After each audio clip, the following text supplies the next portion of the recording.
Hey there, I'm Roben-Marie Smith, and I want to welcome you to my blog for the 100 Day Project. So, what does all that mean? Well, back in 2017, I discovered the 100 Day Project, and I was very drawn to it. And I just dove right in headfirst and in my first year. As of now, I have done 8 years. I have completed 8 years, and I'm pretty excited about that. And decided this year, the year 2025, that rather than just showing the things that I've created during the project, I'm going to bring you along and I'm going to show you the behind the scenes and give you tips and ideas. You're going to see the real and the process and how I work through struggles and how I make discoveries. And I just want to bring you apart and bring you into that and make you a part of it. Going to be raw and very unpolished. I just want to make this easy for me, of course, and just really show you what things are like behind the scene. So let's talk a little bit about this whole thing, because really 8 years is a long time to have done the project. And again, I've completed it for 8 years. So that is 800 pieces of art that I've made, because I choose when I do the 100 Day Project to create something, 100 of some. And a friend of mine and I were talking about this not long ago, and I said something about that I had never made a body of work. And she looked at me and said, "Yeah, you have. You've done it for 8 years." And I hadn't really thought about that, because when I think of a body of work, I think of paintings. I think of paintings that you put on your wall. And I haven't made paintings. But she was right. I have made a body of work, and I've done it 8 times, 8 years in a row. So that's 800 pieces of things that I've done. Not big things. I was doing this, but small things. So I was trying to break that down and think, what does that look like in other numbers? So if I look at the 800 days, that's about 2.19 years of just creating. On an average, I looked at, because every day is a little bit different. I was looking at what if I did an average of, say, 15 minutes a day during that 800 days. Came to like 12,000 minutes. And if you look at that, that's 200 hours. So, wow, you can really get proficient when you do things that long for that long period of a time. So I'm really excited about bringing you along in this journey. And this first episode is going to be sort of the process and how I get ready for the 100 Day Project. So I'm doing this one a little bit before, because I do pre-prepare, and I get my art space ready. I get all of my materials ready. And even months and weeks ahead, I actually start preparing and thinking about what I want to do. And then I kind of work through it. So I'm going to bring you along in that and just kind of show you how I process things and how I get ready. And also, I have a workbook and tracker that I can't remember what I designed. That was several years ago. And it became just a great resource for me to write things down, to prepare, but to also track things as I went, because I discovered that over time, I would forget things. And, 50 days in, I might not remember what I was thinking about whatever back on day 12. And this way, as I come up with ideas, or I discover things I like or don't like, things I want to do more of, or just other ideas, it's really great to have that written down. I use the workbook really as a journal, and it has helped me tremendously over the years since I created it, to be just to have more success in the project. So I'll show you that as well. And I'll really show you just kind of how I start preparing and how I start planning. So next, I'm going to go for a walk with you, and we're going to go into my creative space, and I'm going to show you where all the magic happens and how I start to get ready. We do come through my bedroom to get into the studio, which is super messy right now, but this is where I do all of my creating.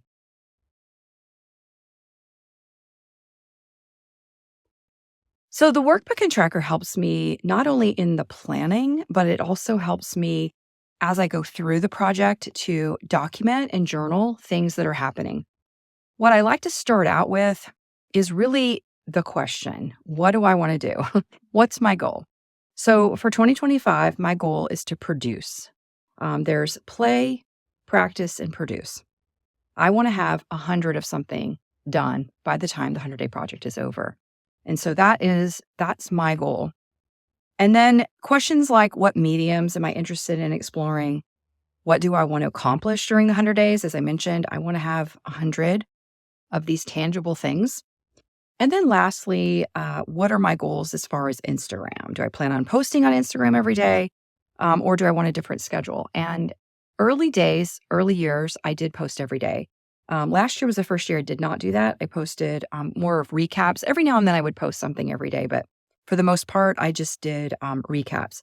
So this is a great way to just start considering what is it that you want to do. And so for me, in my preparation and planning, I know that I want to produce and I want to use fabrics. I'm planning on using old photos and negatives, photo negatives, and garment tags. We'll see how that goes.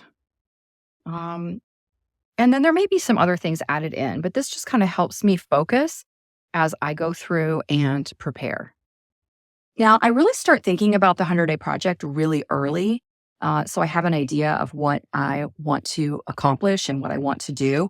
And I like to write down my ideas, things I want to do, maybe the name of the project, whatever I'm going to call it. And then I just use the workbook to kind of work through and filter out any of those ideas.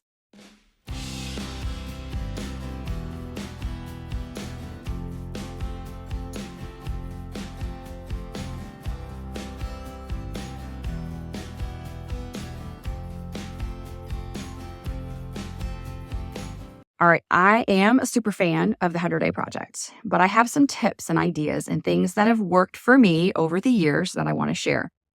As I prepare and I get ready to launch into that first week and get going, I do organize. I get everything ready, as I mentioned, and I have all my supplies together. I already know ahead of time what it is I'm going to do. Back in 2017, when I did my first year, the project I chose was too involved and too broad, and it was really hard to keep up with. I learned quickly to pick things that are not so big and grand, like a big painting a day. That would have been really hard to do and almost impossible for me to do. And so keeping things where there's wiggle room, like for instance, one year I did fabric, stitching, and paper. That could be anything. I mean, machine stitching, that slow stitching, paper, fabric, all combined. There was a lot of wiggle room there. And so it allowed me to shift as I was going through the project. So I encourage you to do that as well. And that's what I do as I'm getting things ready. The other thing that works for me, and I discovered this as well, is that for me, I like to do the producing of 100 things. I want to have 100 things at the end. I want to have a body of work. You can choose something different, but I choose that. And what works for me is to not do every single day, do one of the thing. It's to work on it as just about every day that I can, to then have the result be, I'll have 100 at the end. So for instance, when I was making small books, some days I would paint the papers and then I would have papers ready to go. And then other days, and I would have, maybe I was cutting the fabric and other things. So each day I was kind of working on the project, some days more than other days. And then on another day, I might actually sew the pages into 4 books and finish 4 books. But I'd been working on the project as much as I can, or much as I could during the project. Now, the other thing I want to say, and this is just the way I do it, is I start the project a little early. I started early because in 100 days' time, I'm going to probably be traveling. I may end up being sick. There will be days I just feel like, maybe I'm not feeling well. Or unexpected responsibilities come up and I can't commit. Even if it's just coming in here and doing a little bit, that could happen, right? So I plan a little ahead. I start earlier so that I can have things ready to go. And I actually start a little bit in advance, usually about 7 days. So I have a little buffer so that if I have a day or two, or if I'm traveling and I'm flying all day, yes, I could take it on the plane. Yes, I could do that. But what if I don't? This way, I have the ability to still be within what I feel like is doing the 100-day project, but I am not hard on myself. If I miss some days, I miss some days. So I don't worry. Ultimately, it's going to come out to 100 one way or the other. So I just want to encourage you to do you and do what works for you. Keep it simple, especially if it's your first year. and then just make changes and shift as you go along, because that's important as well, is to just be able to be flexible and be able to shift. So what I want to also show you now is how to review and reflect on your project and process every single week, which is super helpful at the end when you cannot remember all the things. This way you will be able to reflect back and go, oh, I remember. I like to use the workbook as a journal to document as I go. So what I do to reflect each week is I use my workbook to document, basically like a journal. And this will give me the opportunity to not only track, what I'm doing. And some weeks I do a lot more on the pages than other weeks. What are my goals this week? I can date them. And then at the end, and this is really where it's kind of important, is I like to ask myself, what did I learn this week? What did I enjoy most and least about this past week? And how do I feel about my project and my progress? What are some things I've experienced? What are some key things I've learned? And what are my intentions for next week? This is really helpful because I have done the project where I was in the project for a while doing it. And then I realized that I wasn't enjoying it quite as much as I had been. And so asking myself, why?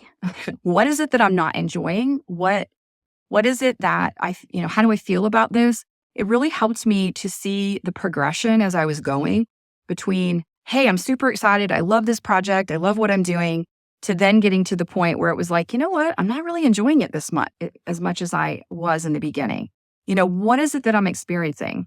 And that way I was able to shift and change. And from that year, what I remember is that I thought that I wanted to paint these really big paintings. And then at the end of the project, I realized that I didn't want to do that. And so I was like, this was good. I had some things I made. I did the project, but then I realized after doing it that what I thought I wanted to do isn't really what I wanted to do at all. So that's super helpful as you're going through the workbook. And then also, as you go through the workbook, there's a week in here for everything. If you don't have the workbook, don't worry. Just go ahead and use a journal or something that you want to use. And then at the end, there's some really good reflection pages in here. If you're not using the workbook, here's some things I recommend. Reflect on your project. Reflect on how things went and what you would do differently next time if you commit to the project. Talk about your theme, your process. Did you post on Instagram? Did you enjoy posting on Instagram? Maybe you didn't. Maybe you want to just post once a week or once every 10 days. And then really, what did you learn from doing the project? And what did you enjoy most? How did you feel overall about the experience? What are some key things that you have experienced? What are things you learned? And would you consider doing it again? Why or why not? And then I just have a place that I like to ask myself, what are these aha moments? What turning points did I have? Did I experience a shift in my theme or process? This is a big one because I do that just about every year. What discoveries did I make along the way? And then what issues did I experience and how did I handle them? Also, you are going to be so inspired that you're going to generate lots and lots of ideas. And I like to document those as well, even while I'm going through the process of the project, because inevitably there's going to be something I'm going to want to do more of, or I'm going to think of an idea or something's going to come to mind. I'm like, I really want to do that.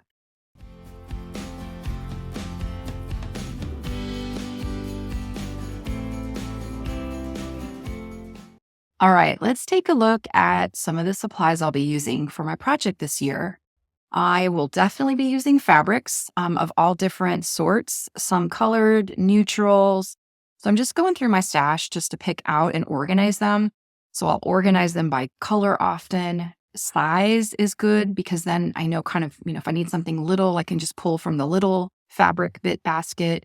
And these are great too, because then I can just put them in little pouches and I can take them on the road with me if I'm doing any traveling and I can still work with them. I'm also going to be using assorted papers. Now, these are going to range from everything from neutrals to colored paper. Some things I've painted.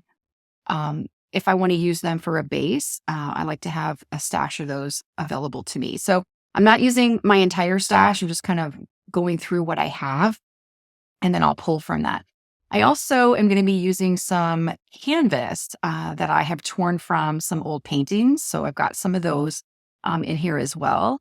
And I'll be incorporating those probably as the base for some of my embellished bits. But I'm trying to organize them so that I'll have them separate. I'm also going to be using negatives, some fill negatives. I've been really intrigued by these this year, and I think that I'm definitely going to explore them further. And I've been looking for them and I've been finding them in all kinds of different sizes, some big, some really skinny and small ones. Um, that first one that you saw, I think was from a reel, like from a film, like maybe I don't know what they call that, old time film. I'm also going to be using old photos, some vintage in different sizes. I'm definitely going to type on some of these with my typewriter and use them as a foundation for some of the embellished bits. I'm kind of intrigued by some of the images that are on them that can be then incorporated into the design or whatever the overall look of the finished piece is. And then I'm going to use garment tags too. I've been collecting these for a long time, and I think these are perfect for adhering some of these embellished bits to them and making them a lot more interesting. So I'm going to be using those in my project as well this year.